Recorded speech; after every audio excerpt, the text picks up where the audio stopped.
सबसे पहले महाशिवरात्रि के शुभ अवसर पर हमारे आशुतोष प्रभु के तरफ से सभी देशवासियों सनातन धारियों को बहुत सारा शुभकामना। परमात्मा से निवेदन, श्री काशी विश्वनाथ भगवान से निवेदन, और भगवान काशी विश्वनाथ के प्रांगण में सर्वप्रथम हम लोग चल करके एक स्तुति के माध्यम से उत्तर आरंभ होगा। ओम गंगा तरंग रमणी यजटा कलापम गौरी निरंतर विभो सितवाम भागम नारायण प्रियमनं गमदापहारम वैराणसीं पुरपतिं भज विश्वनाथम वैराणसीं पुरपतिं भज विश्वनाथम। श्री काशी विश्वनाथ विजयते नारायण। सर्वप्रथम सभी समस्त देशवासियों को महाशिवरात्रि की हार्दिक शुभकामना। हम यहाँ अभी कणारी ग्राम में श्री संगमेश्वरनाथ भगवान के प्रांगण में उपस्थित हैं, जो कि विगत 7-8 वर्ष पहले ये भगवान का प्राण प्रतिष्ठा हुआ था। और आप लोग से बतला दें, हमारा ये प्रश्न था कि ये महाशिवरात्रि क्यों मनाया जाता है। महाशिवरात्रि का ऐसा प्रमाण है कि महाशिवरात्रि के दिन उज्जैन के ब्राह्मणों के द्वारा ये हमें सूचना मिलता है और ज्ञात होता है, ये महाशिवरात्रि जो है आज ही के दिन शिवलिंग प्रागट्य हुए थे और शिवलिंग का स्थापना हुआ था। इसलिए ये महाशिवरात्रि का एक विधान है।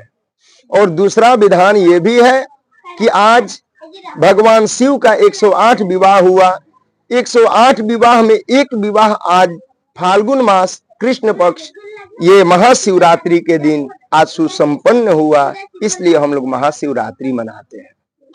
ऐसा भी कहा जाता है कि आज वर्षगांठ के रूप में बनाया जाता है भगवान शिव और पार्वती के। बिल्कुल बिल्कुल। परमात्मा देखिए, आशुतोष प्रभु का ये जो हम तो आपसे पूर्व काल में पूर्व शब्द में व्याख्या कर दिए थे, ये भगवान का आज 108 जो विवाह हुआ था उसमें भी एक विवाह का आज का विधान है, जो वही विधान विवाह के उपलक्ष्य में हम लोग महाशिवरात्रि मनाते हैं, वही वर्षगांठ के रूप में भी मनाते हैं। सबसे छोटा प्रश्न आपसे ये पूछना चाहते हैं, जो व्यक्ति निर्धन है, आशाएं है, जो व्यक्ति रुद्राभिषेक करना चाहते हैं मंदिर में, वो व्यक्ति कैसे पूजा करे?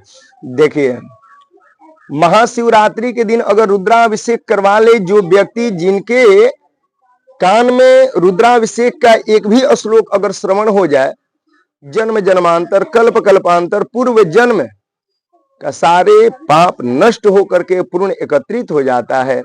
रुद्राभिषेक का विधान ही यही है। और रुद्राभिषेक सर्वप्रथम हम आपको बतला दें, रुद्राभिषेक मतलब क्या? भगवान का सोए हुए शक्ति जो हमारे प्रति है उसको जागृत करना ही रुद्राभिषेक है। और महाशिवरात्रि के दिन जो निर्धन व्यक्ति है, कम से कम उस व्यक्ति को चाहिए कि हर एक व्यक्ति को भगवान आशुतोष प्रभु के प्रांगण में जाना चाहिए, और जाने के उपरांत कम से कम भगवान को 1 लोटा जल अर्पण करके दूध से स्नान करवाना चाहिए भगवान को, दही से, घी से, मधु से, गुड़ से, पंचामृत से, और पंचामृत के उपरांत गंधोदक यानी कि गंध और जल उसमें डाल करके भगवान को स्नान कराया जाता है। और उसके बाद में भांग से स्नान करवाने से मनुष्य को कम से कम ये लघु उपाय बतलाया गया है कि इस प्रकार करने से आशुतोष प्रभु प्रसन्न होकर के रुद्राभिषेक जैसा संपूर्ण फल प्राप्त करते हैं मनुष्य को। आज मंदिर में आपका क्या क्या हो रहा है विशेष रूप में? देखिए, विशेष रूप से अभी ये मंदिर का तो कार्य आगे भी होने वाला है। ये साल के 2 ऐसा महाशिवरात्रि होता है, जो श्रावण मास का और ये फाल्गुन मास का दोनों जो महाशिवरात्रि होता है, उस महाशिवरात्रि पर यहाँ पर बहुत सारे वैदिक ब्राह्मणों के द्वारा, वैदिक परंपराओं के द्वारा, अपने परंपरा के अनुसार यहाँ महामृत्युंजय भगवान का जप भी होता है और यहाँ एकादशनी रुद्राभिषेक होता है। एकादशनी रुद्राभिषेक के बाद में फिर भगवान के प्रांगण में एक दुर्गा सप्तशती का पाठ, संपुट पाठ होता है और संपुट पाठ के उपरांत में सुंदरकांड होता है। ये किस लिए? ये जो विनोद जी है इनके व्यक्तिगत कोई कल्याण के लिए नहीं, ये बस बात करते हैं सर्वे भवन्तु सुखिनः सर्वे सन्तु निरामय। ये सभी जितने इनके नगर में भक्त लोग हैं, ये भक्त लोग के कल्याण कामना हेतु, हित कामना हेतु ये इस प्रकार से आयोजन करवाते हैं। और इस आयोजन में ये गांव के सभी स्त्री पुरुष सभी लोगों का बहुत बड़ा सहयोग रहता है। तो परमात्मा की कृपा है। नाम बताइए। जी, हमारा नाम आचार्य संजीव दुबे, हम बिहार प्रांत भोजपुर मंडल रामपुर मिल्की ग्राम के रहने वाले।